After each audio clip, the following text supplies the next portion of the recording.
అన్నీ కుదిరి ఉంటే ఈ పాటికే పారడైజ్ రిలీజ్ కావాల్సింది. కానీ షూటింగ్ ఆలస్యం కావడంతో సినిమా విడుదల లేట్ అవుతోంది. ఈ సంగతి పక్కన పెడితే Paradise effect Nani future projects పై పడింది.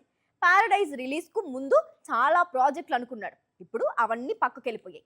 ఒక్క ప్రాజెక్టు మాత్రమే నాని దగ్గర ఉంది. అది కూడా అక్టోబర్ నుంచే స్టార్ట్ చేయాలి అనుకుంటున్నాడు న్యాచురల్.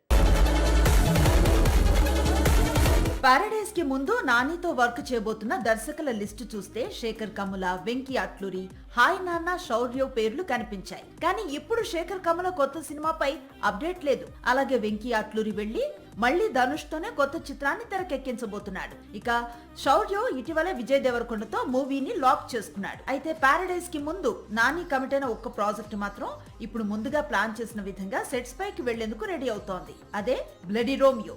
సుజిత్ డైరెక్షన్ లో తెరకెక్కాల్సిన ఈ చిత్రం OG2 అనౌన్స్మెంట్ తో ప్రాజెక్ట్ పోస్ట్ పోన్ అయింది అనుకున్నారంతా. కానీ న్యాచురల్ స్టార్ మాత్రం అలాంటిదేం లేదని హింట్ ఇస్తున్నాడు. అక్టోబర్ నుంచే రెగ్యులర్ షూటింగ్ అంటున్నాడు. సెప్టెంబర్ లో పారడైజ్ రిలీజ్ ఉంది. అక్టోబర్ నుంచి బ్లడీ రోమియో సెట్స్ పైకి వెళ్లనుంది. సింగిల్ స్కెడ్యూల్ లో మూవీని కంప్లీట్ చేసి నెక్స్ట్ ఇయర్ స్టార్టింగ్ లోనే రిలీజ్ చేసేందుకు నాని ప్లాన్ చేస్తున్నాడట.